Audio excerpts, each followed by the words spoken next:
Assalamualaikum warahmatullahi wabarakatuh. Salam sejahtera bagi kita semua. Shalom, Om Swastiastu, Namo Buddhaya, dan salam kebajikan.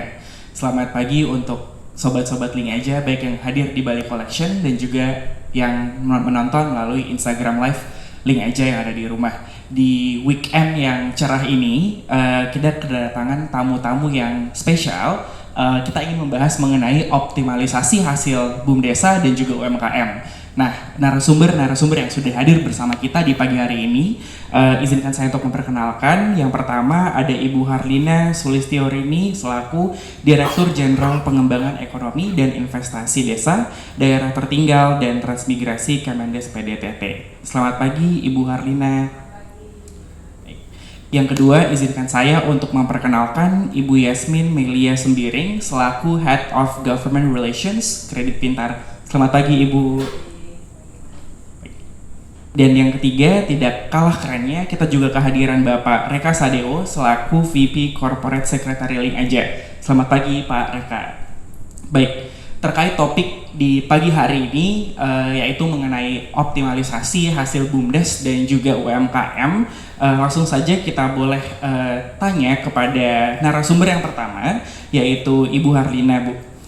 Kita pengen tahu, Bu, bagaimana peran BUMDes dan juga UMKM desa dalam mendukung perekonomian di desa, dan kemudian sebenarnya mengapa pengembangan BUMDesa dan juga UMKM desa itu menjadi penting nih untuk menggerakkan roda perekonomian yang ada di Indonesia. Terima kasih Mas Moderator. Sebelumnya saya mengucap selamat pagi buat teman-teman Link Aja, Mbak Yasmin dan Pak Eka. Dan saya terima kasih sudah diundang di acara Link Aja, karena buat saya ini ajang untuk memperkenalkan desa. Tadi seperti yang disampaikan sebelum saya menyampaikan hal-hal yang tadi sudah ditanyakan oleh Mas Moderator. Jadi sebelumnya saya ingin menyampaikan bahwa desa itu hampir 75.000 desa di seluruh Indonesia, tepatnya 74.961 desa.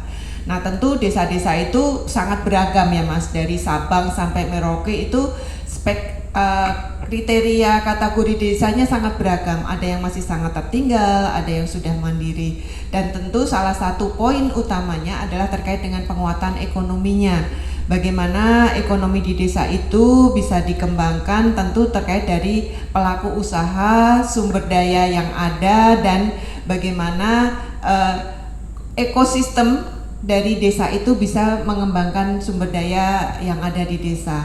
Dan kalau kita ketahui desa itu sebenarnya potensinya itu cukup banyak, Mbak. Cukup banyak karena kita lihat hampir 70 sampai 80% itu potensi pertanian itu kan ada di desa, dan itu salah satu modal sebetulnya untuk desa-desa mengembangkan potensi unggulannya yang akan dimanfaatkan baik oleh masyarakat di desa itu maupun masyarakat di sekitarnya. Sehingga tadi kalau terkait dengan ketahanan pangan, kemudian terkait dengan ketahanan ekonomi di desa, sebenarnya bukan hal yang susah desa itu bisa mengoptimalkan dirinya sendiri. Tetapi kembali lagi, kita memang masih ada kendala-kendala yang harus kita sama-sama bantu, kita sama-sama dampingi, mulai dari penguatan sumber daya manusianya terutama, kemudian juga bagaimana literasi terkait dengan tidak hanya keuangan, tapi juga bagaimana mengembangkan pemahaman masyarakat terhadap penguatan produk unggulannya,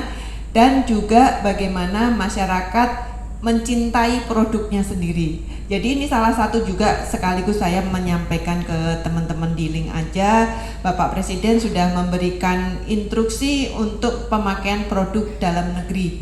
Nah, ini salah satu challenge, tantangan buat teman-teman di desa, bagaimana kita bisa mengembangkan produk desanya untuk bisa dioptimalkan di level sekitarnya, di level baik itu kabupaten, provinsi, bahkan di pusat, karena kebutuhan terhadap produk dalam negeri itu cukup besar. Nah, mungkin itu sekilas gambaran terkait masyarakat di desa ya Mas. Jadi bagaimana kita berupaya dan bagaimana desa itu bisa dikuatkan dengan adanya entrepreneurship dari pemangku kepentingan di desa maupun oleh masyarakat itu sendiri. Mungkin itu sekedar gambaran awal saja. Baik Ibu, terima kasih untuk jawabannya. Berarti kalau boleh saya rangkumkan sedikit BUMDes dan juga bagaimana BUMDes itu sendiri ingin mengembangkan kapasitas UMKM yang ada di desa. Banyak sekali klasifikasi yang kemudian akan di-assess ya Bu, mulai dari komoditasnya, mulai dari sumber daya manusia, serta sumber daya yang desa tersebut memiliki. Jadi memang banyak sekali aspek-aspek yang perlu diperhatikan sebelum kita menentukan nih, oke, kita pengen bawa pengembangan apa untuk UMKM yang ada di desa A, B, C, dan seterusnya. Namun Ibu, kalau kita ngomongin mengenai digitalisasi nih, di era digital, sebenarnya kalau dari sudut pandang BUMDes itu sendiri, apa harapan yang kemudian ingin dibawa ketika UMKM yang ada di desa itu kemudian berhasil atau masuk ke dalam proses digitalisasi Bu? Oke, saya ingin menambahkan tadi ya dari sisi sumber daya infrastruktur, kemudian dari sisi regulasi. Jadi BUMDes ini semenjak ada Undang-Undang Cipta Kerja nomor 11 tahun 2020, kemudian diturunkan di dalam PP 11 tahun 2021 tentang BUMDes, BUMDes mempunyai kekuatan hukum Mbak. Jadi sekarang BUMDes ini sudah menjadi entitas badan hukum sendiri. Saya itu kadang-kadang ditanya, mudah-mudahan Link aja dan Kredit Pintar tahu bahwa BUMDes ini sudah berbadan hukum, karena kadang-kadang ditanya, Bu, BUMDes itu PT atau CV? Enggak, BUMDes itu entitas sendiri, badan usaha sendiri yang berbadan hukum yang dimiliki oleh desa. Tapi memang kita desa ini, BUMDes ini punya sifat atau kita dorong untuk tetap mengedepankan kebersamaan dan gotong royong. Bahkan satu organ BUMDes itu ada namanya musyawarah desa. Jadi disitulah musyawarah desa itu yang memutuskan usahanya nanti apa, kemudian siapa pengurusnya. Jadi berdasarkan hasil musyawarah desa. Jadi saya tekankan bahwa BUMDes itu merupakan badan hukum, badan usaha yang sudah badan hukum yang dimiliki oleh desa. Nah kemudian terkait dengan digitalisasi. Setelah berbadan hukum, kami mempunyai tugas Mbak, melakukan pendataan database terkait dengan BUMDes yang ini registrasinya online. Pasti kebutuhan digitalisasi itu penting Mas. Sehingga ketika BUMDes itu mendaftarkan registrasi by online itu dengan internet yang bagus lah di desa itu akan lebih cepat bisa masuk ke kami. Sampai sekarang dari hampir 75.000 desa tadi sudah di atas 46.000 BUMDes yang terdata di database kami. Kemudian dari sisi regulasi tadi seperti yang saya sampaikan, ketika mereka berbadan hukum, badan hukumnya akan dikeluarkan sertifikat badan hukum oleh Kementerian Hukum dan HAM. Dan alhamdulillah ini udah ngeling datanya dari Kementerian Desa kemudian masuk di Kementerian Hukum dan HAM gitu. Jadi data yang sudah masuk ke kami otomatis dengan kelengkapan data-data untuk mengajukan berbadan hukum kita verifikasi. Jadi verifikasinya ada di Kementerian Desa, kemudian penetapan sertifikasi hukumnya ada di Kementerian Hukum dan HAM. Dari hampir 45 BUMDes yang masuk sudah di atas 10.000 yang berbadan hukum. Karena memang ada dokumen-dokumen yang harus mereka lengkapi. Jadi itu kebutuhan terkait digitalisasi dari sisi keberadaan BUMDes itu sendiri. Tapi dari keberadaan untuk produk, kemudian menjual produk itu tentu juga sangat diperlukan. Karena tidak mungkin ketika produk yang dihasilkan oleh BUMDes itu kemudian bisa semua terserap oleh masyarakat. Jadi ada yang terserap, ada yang seharusnya bisa kita jual melalui e-commerce. Beberapa stakeholder sudah mendampingi kami Mbak. Tadi di belakang ini kita sudah diskusi, ada BRI, ada Astra, ada Bakti yang mendampingi untuk istilahnya menjual produk mereka melalui e-commerce. Kalau Bapak teman-teman buka bisa di googling terkait dengan BUMDes itu di situ ada produk-produk yang dijual melalui e-commerce mereka, bahkan yang dibikin oleh desanya itu sendiri.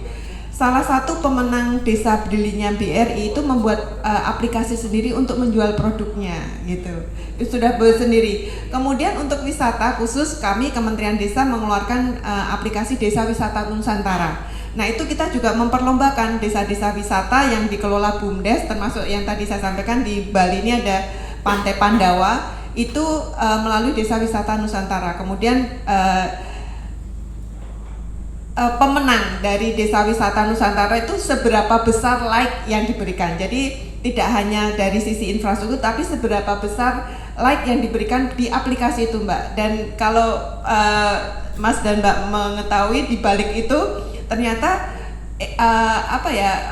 pride atau dukungan dari pemerintah kabupaten, dukungan dari pemerintah setempat itu yang besar, karena salah satu pemenangnya itu karena pemerintah kabupaten setempat sangat proaktif, dia minta murid-murid untuk like, untuk itu, artinya akhirnya menang gitu lah. Walaupun mungkin kalau misalnya kita nanti secara fisik kita datengin mungkin memang sudah bagus, tapi mungkin ada yang lebih bagus, tapi dari sisi like-nya memang paling banyak dari situ. Mungkin itu ya Mas terkait dengan peran digitalisasi. Baik, terima kasih Bu. Mungkin saya izin merespon sedikit. Berarti memang bagaimana digitalisasi ini dapat membantu BUMDesa dan juga pengembangan UMKM-nya itu mulai dari sisi administratif hingga ke digital marketing, gitu ya Bu ya? Iya, betul, iya. Baik, kalau begitu saya izin pindah ke Bapak Rekasa dulu Pak. Kita sedang membicarakan terkait digitalisasi nih Pak. Nah, Link Aja sebagai sebuah perusahaan fintech, Pak, kita pengen tahu sebenarnya apa sih usaha-usaha yang sudah pernah dilakukan atau mungkin akan dilakukan oleh Link Aja untuk kemudian membantu digitalisasi ini masuk ke UMKM atau untuk membantu UMKM, begitu Pak. Baik, terima kasih Mas Endi. Mungkin Link Aja sebagai dompet digital yang dimiliki oleh 10 BUMN Ibu ya. Jadi kita pemegang sahamnya ada 10 BUMN. Cita-cita kita adalah untuk meningkatkan inklusi keuangan dan juga menyatukan potensi Indonesia. Nah, menurut saya salah satu potensi itu sebenarnya disampaikan Ibu gitu, bahwa di desa kita punya 74.961 Bu ya tadi ya. 74.961 desa yang ada di seluruh Indonesia, itu merupakan potensi yang harus siap Link Aja support gitu untuk kita lakukan inklusi keuangan di sana. Tadi kalau pertanyaannya mengenai apa saja yang sudah kita lakukan, Link Aja sebagai penyedia jasa keuangan yang dimiliki oleh BUMN, kita sudah melakukan banyak sekali edukasi dan inklusi keuangan terutama di daerah tier 2 dan tier 3 ya. Nah, itu mungkin masuk juga dengan daerah-daerah yang ada di pedesaan yang Ibu sampaikan tadi. Jadi banyak sekali edukasi yang kita sampaikan, lalu juga dukungan-dukungan kita terhadap UMKM melalui BBI, Bangga Buatan Indonesia. Lalu kita punya Link Aja berbagi ilmu, kita sharing beberapa mengenai literasi digital ke masyarakat pedesaan, itu juga sudah rutin kita lakukan. Nah, di lain itu sebagai jasa keuangan pembayaran gitu ya, kita juga masuk ke banyak pasar-pasar di desa, kita support untuk edukasi proses pembayaran dan lain-lain. Itu kita semua lakukan gitu Mas Hendy. Baik, Pak Reka. Jadi memang sudah banyak sekali ya Pak usaha-usaha yang kemudian dilakukan oleh Link Aja untuk membantu pengembangan UMKM. Nah, kalau boleh tahu lebih dalam sedikit Pak Reka, sebenarnya apa sih kemudian yang menjadi tantangan atau pembelajaran ketika Link Aja sebagai sebuah fintech berusaha untuk mendigitalisasi UMKM Pak? Iya, ya mungkin sejalan juga tadi yang pernah kita diskusikan juga tadi ya, gitu, bahwa kalau tantangan kita bicara mengenai infrastruktur itu juga merupakan tantangannya. Tapi kalau ngomong peluang juga sebenarnya masih besar, karena memang kalau kita tahu penetrasi internet di Indonesia itu sudah mencapai 74% gitu. Jadi 74% masyarakat Indonesia itu sudah memiliki akses terhadap internet. Dan juga kita sebagai penyedia jasa keuangan melihat, mungkin nanti Kredit Pintar juga mungkin bisa melihat angkanya, bahwa masih ada unbanked people di Indonesia di sekitar 33% yang bisa kita tap in gitu, di mana kita memberikan kemudahan-kemudahan itu kepada masyarakat Indonesia. Jadi kalau walaupun mereka belum punya akses ke bank, tapi dengan nomor telepon mereka punya handphone, punya akses internet, kita bisa mudahkan untuk entah itu dari penjualan atau pembelian dan lain-lain gitu. Mungkin itu sih. Baik, Pak Reka. Jadi memang kalau kita melihat tersebarnya desa-desa di banyak provinsi di Indonesia ini, rasanya kalau cuma satu pihak saja yang kemudian berusaha untuk mendigitalisasi akan sangat sulit begitu ya. Kolaborasi itu sangat-sangat penting. Seperti tadi Ibu Harlina sempat cerita sebelum tiba di Bali sempat ke Bondowoso ya Bu. Jadi kita memang perlu aksi yang cukup kolaboratif untuk kemudian dapat menjangkau setiap desa yang ada di Indonesia. Nah, saya izin pindah ke Ibu Yasmin Bu, terkait banyak sekali desa dan juga banyak sekali UMKM yang mungkin belum terdigitalisasi, antara mereka sudah tahu dan tidak mau menggunakan, atau belum tahu dan nggak mau tahu juga nggak mau menggunakan. Dari sudut pandang kredit pintar, Ibu, bagaimana kemudian Ibu Yasmin melihat potensi pengembangan UMKM dan juga desa yang ada di Indonesia, Bu? Ya, terima kasih ya Mas Moderator. Sebelum menjawab, saya ingin mengucapkan terima kasih dulu kepada Link Aja, karena telah, ini kesempatan menurut saya sangat-sangat berharga ya. Di ujung tahun akhirnya kami berkesempatan ketemu dengan Ibu Dirjen yang menurut saya adalah ibu dari 74.000 sekian, lebih dekat ke 75.000 ya. Tadi Pak Raka spesifik banget loh, dia kayaknya semalam udah hafalin tuh Bu. Pakai angka 1 lagi di belakangnya pas. Saya lebih ke arah 75.000 desa di bawah Ibu ya. Dan tadi saya sebenarnya saya agak merinding pas dengar Ibu cerita. Itu benar-benar seperti seorang ibu yang bercerita tentang anaknya. Jadi dia cerita semua kelebihannya ya. Tapi anak juga di antara kelebihannya ada hal-hal lain yang dia lihat bisa punya potensi untuk dikembangkan. Makanya kita bertiga, mungkin berempat sama Mas Moderator duduk di sini untuk kira-kira mengisi hal apa lagi yang bisa kita bantu gitu ya.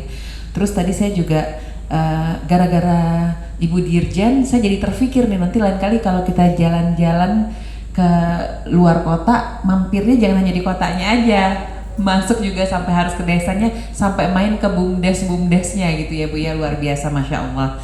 Oke, tadi menyinggung sedikit pertanyaan Mas Moderator. Saya rasa menarik yang saya pakai analogi, izin ya Bu ya. Tadi Ibu saya bilang seperti anak-anak Ibu gitu ya. Kami itu dari Kredit Pintar itu layanan pendanaan bersama berbasis teknologi informasi.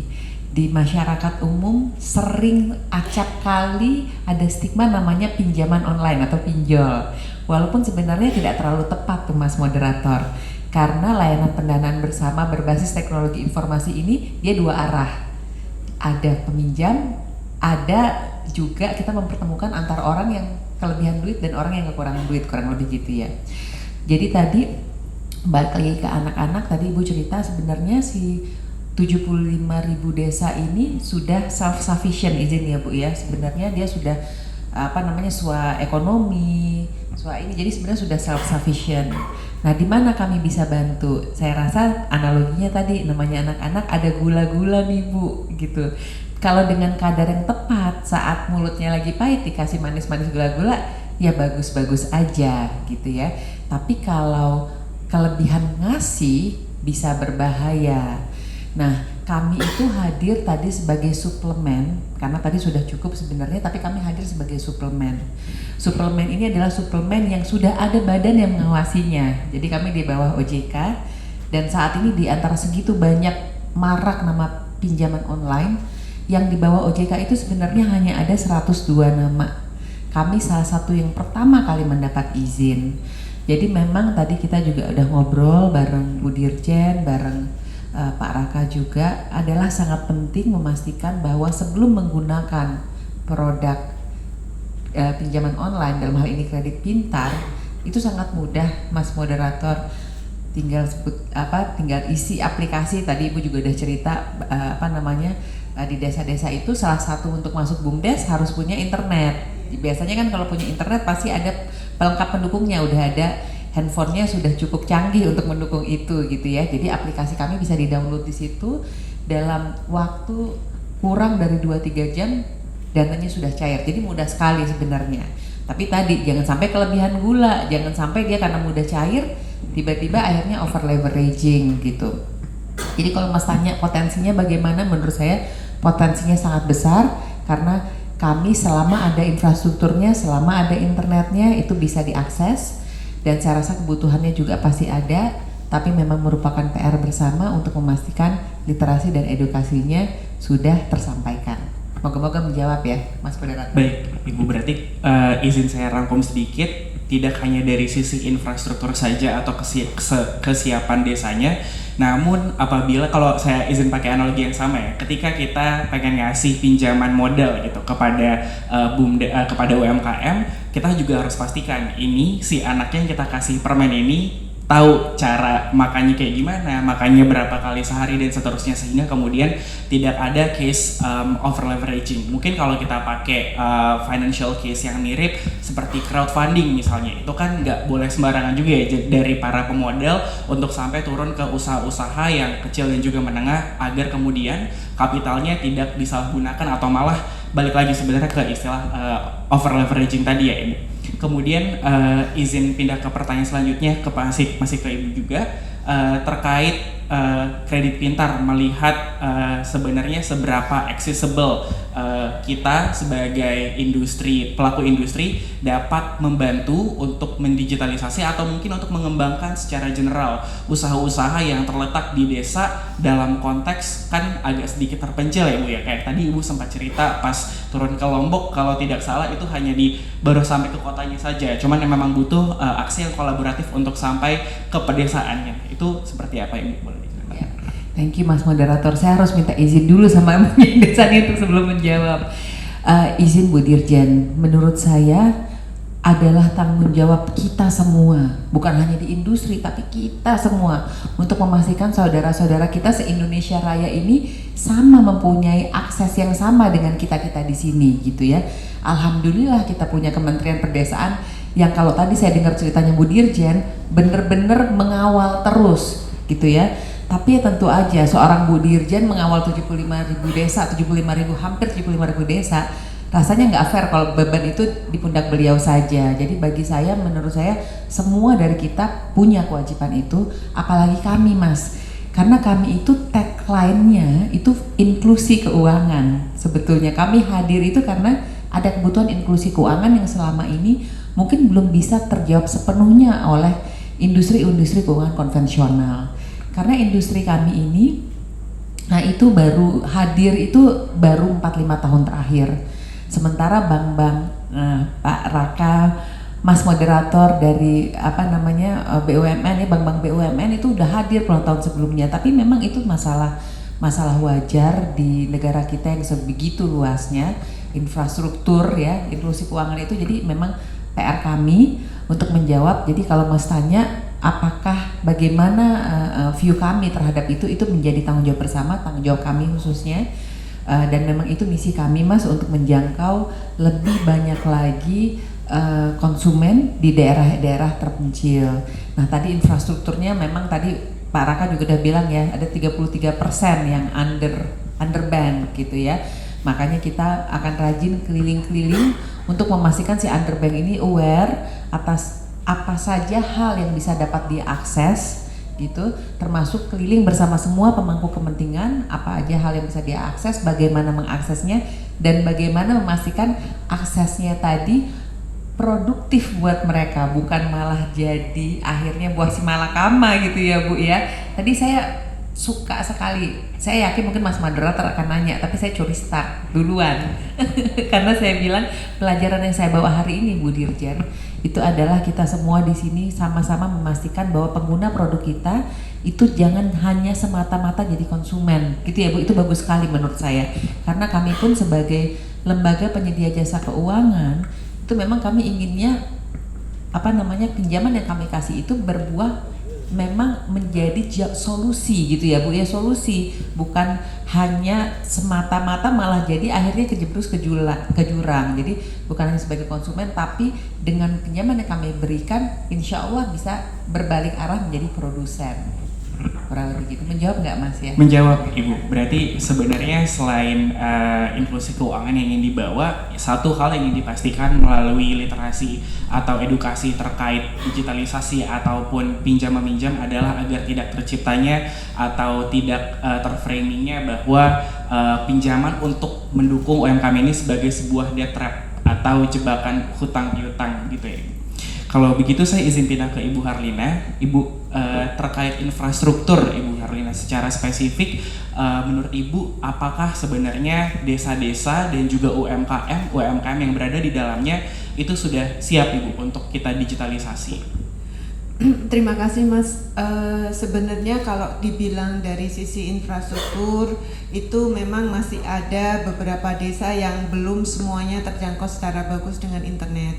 Tetapi ini terus-menerus kita kerjasamakan dengan teman-teman Kominfo untuk menjangkau tadi 3T tadi Pak Eka. Jadi ada memang bantuan dari Kominfo untuk semuanya itu bisa terakses dengan internet. Itu yang pertama terkait dengan infrastruktur. Tapi berikutnya tidak hanya infrastruktur tadi seperti yang disampaikan sama Pak Eka dan Bu Yasmin. Bagaimana orangnya, masyarakatnya untuk memanfaatkan potensi digital yang sudah ada di mereka.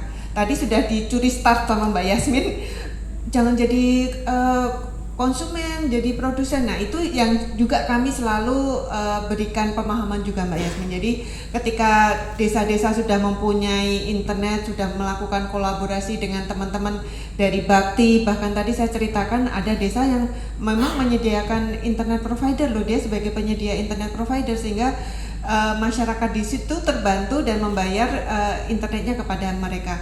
Bahkan ada satu desa, saya lupa, di Garut. Desa itu bikin Mbak kayak semacam kotaknya kayak telepon umum koin, mungkin yang generasi saya masih tahu. Tapi itu untuk internet. Jadi dia bikin semacam kotak internet umum, kemudian dia bisa bayar dengan koin 1.500 atau 1.000, kemudian dia bisa memakai itu. Itu canggih sekali kan masyarakat di desa. Jadi jangan dibayangkan ternyata masyarakat desa tuh agak nggak paham ya, enggak, sebenarnya banyak sekali masyarakat yang sudah paham dengan digitalisasi tadi Mas, sehingga tadi memang kami berharap tidak hanya menjadi konsumen tapi juga produsen. Jadi ketika sudah masuk internet kemudian ekosistem dari masyarakat di desa harus saling mengingatkan, kamu punya apa ya? Di Tasikmalaya tadi saya cerita, ibu-ibu diminta untuk produksi kerudung, produksi gamis, dijual via internet. Jadi seperti itu konsepnya. Kemudian tadi juga saya sudah sampaikan desa wisata. Mbak coba sekali-sekali ketika di Borobudur googling. Itu ada homestay yang waktu itu dikasih bantuannya oleh BUMN dan mereka dikelola oleh BUMDes Mbak. Jadi nanti tolong, tadi kan udah sepakat nih, kalau di kota tidak hanya di kota aja, tidurlah di homestay itu yang dikelola oleh BUMDes, sehingga sambil di situ bisa menyelami kebutuhannya apa sih terkait dengan kredit instan ya. Memang kadang-kadang mereka memerlukan Mbak itu, sehingga mungkin mereka bisa dibantu, tetapi dalam tanda petik tetap harus mengedepankan tadi asas untuk memahami bahwa kredit ini untuk produktif loh, jangan Anda menjadi konsumtif gara-gara ini. Mungkin itu sekilas ya Mbak, Mas Moderator, itu yang bisa saya sampaikan. Terima kasih. Terima kasih Bu. Berarti kalau saya boleh tarik benang merahnya, sebenarnya yang dipentingkan oleh Kemendes PDTT dari Kredit Pintar dan juga dari Link Aja, itu yang pertama adalah literasi, yang kedua digitalisasi, yang ketiga adalah aksesibilitas, dan yang keempat dan tidak kalah penting adalah productive capital flow ya berarti. Baik, terima kasih Ibu untuk jawabannya. Saya kemudian izin pindah ke Ibu Yasmin kembali. Baik. Berhubung dengan posisi kita nih, Bu Yasmin lagi ada di Bali, Bu. Menurut Ibu Yasmin sendiri dari sudut pandang Kredit Pintar, kemudian sejauh apa Provinsi Bali ini memiliki potensi untuk kita bantu majukan lagi UMKM-nya? Baik, terima kasih Mas Moderator. Jadi mungkin sebagai gambaran aja, Bu Dirjen, Pak Raka, Mas Moderator, kita di Kredit Pintar itu sejauh ini sudah menyalurkan sekitar 29 triliun Ibu sejak berdiri ya, loan disbursement kami. Dari angka tersebut untuk Bali sendiri, tadi Mas tanya kan di Bali kita seberapa aktif sih gitu ya, kami sudah punya sekitar 487 miliar. Jadi walaupun angkanya sepertinya besar gitu ya, 487 miliar, sebenarnya itu kami hanya 1,6% dari kami punya disbursement Bapak Ibu. Jadi sebetulnya cukup banyak yang bisa digali, apalagi kalau tadi Ibu bilang di Bali ini salah satu BUMDes yang paling aktif tuh ada di Bali gitu ya. Nah inilah pentingnya, makanya kita di sini hadir ke Bali biar bisa interaksi edukasi kan. Kurang lebih gitu, moga-moga menjawab ya. masih untuk Ibu Harlina, Ibu. Tadi kan kita membicarakan bahwa banyak sekali klasifikasi dari itu purchasing power orang-orang desanya, jenis UMKM yang akan dikembangkan dan ingin dikembangkannya sejauh apa. Apakah sebenarnya ada fokus-fokus tertentu, Ibu, untuk jenis UMKM atau desa seperti apa yang ingin dikembangkan oleh BUMDes? Ya, poinnya adalah tadi kita ada 74.960 desa yang masing-masing desa berbeda. Jadi tadi kalau kata Mbak Yasmin, anaknya itu beda-beda. Jadi satu anak dia pengen karakternya punya, saya pengennya kembangin pala, saya kembangin vanili. Jadi semua itu tergantung dari desanya sendiri. Karena itu tadi salah satu organ BUMDes adalah musyawarah desa untuk menentukan produk unggulan apa di desa itu yang memang akan secara ekonomi, kemudian secara produk itu layak untuk dikembangkan di sana. Mungkin itu Mas gambarannya. Ya. Baik, terima kasih Ibu untuk jawabannya. Mungkin pertanyaan terakhir untuk Ibu Yasmin. Di zaman sekarang ini Bu, banyak sekali orang-orang yang memiliki pemikiran bahwa pinjaman online itu adalah sesuatu hal yang negatif gitu ya. Pinjol kiri kanan dari DM Instagram, tiba-tiba dapat nomor WhatsApp dan seterusnya. Apakah Ibu memiliki pendapat terkait bagaimana cara kita untuk membedakan mana pinjaman yang aman, dan tadi terkait productive capital flow dan juga kredit pintar yang sebenarnya di bawah pengawasan OJK, Ibu? Oke. Baik Mas Moderator, ini pertanyaan bagus karena jamak sekali ya terjadi ya Bu izin, ini spesifik ke industri ini ya. Karena pinjaman online, karena dunia online ini borderless, tanpa batas, jadi pemain-pemainnya itu sama. Kami punya Satgas Waspada Investasi namanya Bu, itu kolaboratif effort juga di pemerintahan antara OJK dengan para pengampu kepentingan lainnya.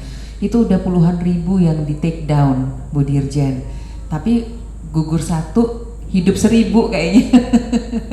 Jadi mungkin nih sekaligus kita bicara di halayak umum ya, di Instagram sama YouTube Live juga.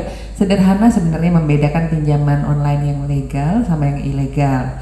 Kalau yang legal itu kami tidak boleh mengakses apapun di luar kamera, mikrofon, location. Jadi begitu nanti dia minta kontak, minta apa, itu udah pasti bukan yang legal gitu, karena bahaya sekali. Kita pencet sekali bisa akses semuanya, nanti data kontak kita bisa, itu SMS bisa terkirim, yang aneh-aneh, foto galeri kita bisa gitu.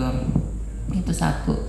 Kedua, kami juga tidak boleh menawarkan, kami punya aplikasi Mas, aplikasi atau website, jadi tidak boleh menawarkan lewat SMS, WhatsApp itu tidak boleh. Jadi itu pasti ciri-ciri juga ilegal.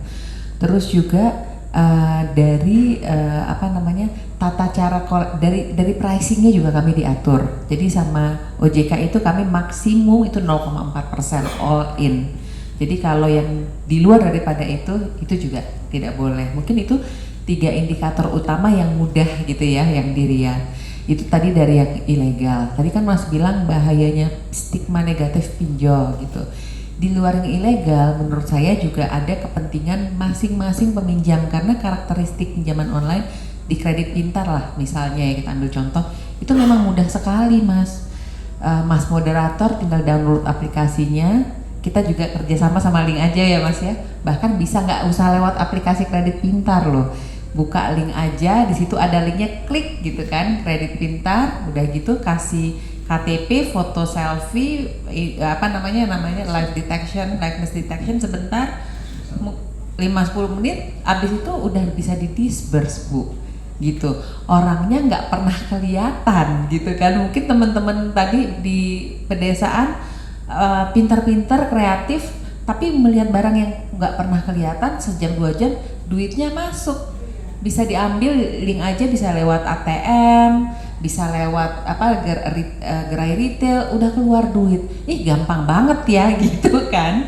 Ih enak nih gitu. Yang pertama kali enak mungkin masih bagus untuk bisa beli dia bahan baku, tadi beli bahan baku kopi atau pendukungnya dan segala macam.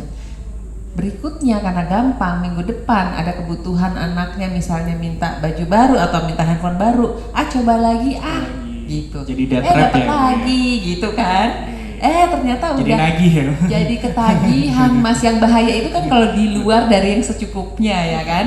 Nah itu makanya bagian, jadi ada dua komponen itu sih menurut saya di industri kami. Saya selalu bilang layanan pendanaan. Ini kalau teman-teman OJK dengerin pasti senang karena layanan pendanaan berbasis teknologi informasi. Itu dua hal itu. Pertama memang ada pinjaman online ilegal yang kita semua bantas bersama-sama, tapi itu tidak akan mudah Mas, karena tadi gugur satu hidup seribu. Yang kedua juga literasi dan edukasi sangat penting. Kami juga ada kegiatan namanya Pintar Bersama. Itu dimana teman-teman marketing kami itu keliling mengedukasi mengenai pinjaman online seperti apa sih sebenarnya yang akan menjadi menguntungkan buat penggunanya gitu. Mungkin nanti izin Bu, Pintar Bersama ini hobinya masih di perkotaan nih Bu. Nanti kedepannya harus masuk ke dalam desa-desa.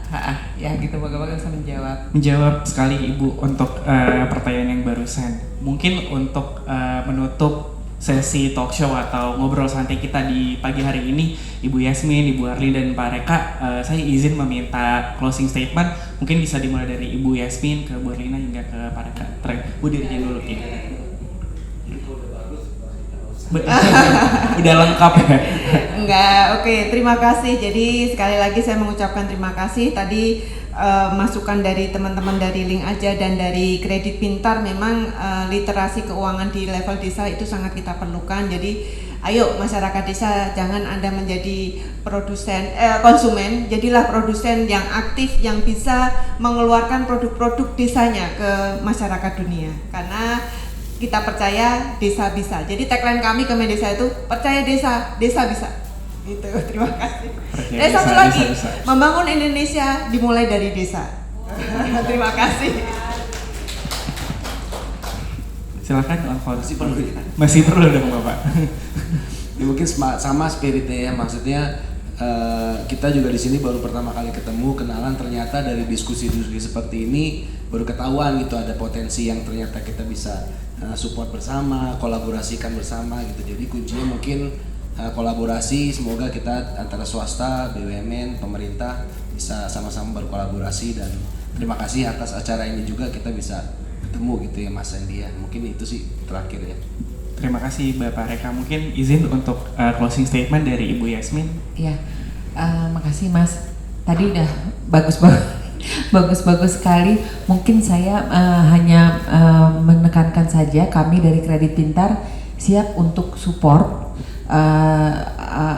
langkah-langkah positif, kolaborasi positif yang dilakukan oleh industri-industri dan para pemangku kepentingan, dalam hal ini Ibu Dirjen dan Link Aja. Di kami tadi roh dan spirit kami itu adalah kita pintar bersama. Kredit Pintarnya itu ujung pintar bersama itu kami sangat tekankan sekali. Kami tidak mau hanya bertumbuh bisnisnya tapi malah tidak baik ke industri atau ke masyarakat. Jadi kami inginnya menjadi pemain inklusi keuangan, penyedia jasa keuangan yang memang mensupport pertumbuhan inklusi keuangan yang baik. Ya. Baik. Terima kasih untuk Ibu Arlina, Bapak Reka, dan juga Ibu Yasmin untuk waktunya di pagi hari ini. Akhir kata saya ucapkan terima kasih sekali lagi untuk Sobat Link Aja yang ada di Bali Collection dan juga yang ada di rumah melalui Instagram Live Link Aja. Akhir kata terima kasih lagi, dan juga saya izin menggabungkan nih untuk tagline dari Link Aja, dari Kementerian Desa dan juga Kredit Pintar. Satukan potensi Indonesia, mulai dari desa Indonesia bisa. Bersama Link Aja, apa-apa bisa. Terima kasih.